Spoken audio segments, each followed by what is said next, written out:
যে বিএনপির সকল ক্ষমতার উৎস যেমন জনগণ, রাজনৈতিক সকল ক্ষমতার উৎস যেমন জনগণ, সকল ক্ষমতার উৎস জনগণ, এই কথা বলা হারাম, এ কথা বিশ্বাস করা কবিরা গুনাহ।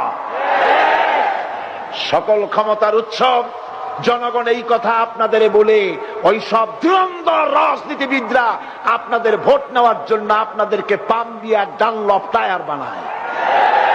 আমরা কিন্তু এটাই শিখি, এদেশে আমাদেরকে রাষ্ট্রীয়ভাবে শিখানো হয়, এটা রাষ্ট্রীয় কুফরি।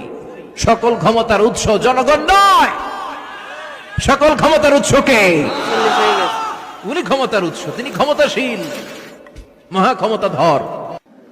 আমাদের সংবিধানে বলে সকল ক্ষমতা মালিক জনগণ, কিন্তু কিতাবের মধ্যে সকল ক্ষমতা মালিক আল্লাহ। নিঃসন্দেহে সকল ক্ষমতার মালিক আল্লাহ, এতে কোনো সন্দেহ নেই।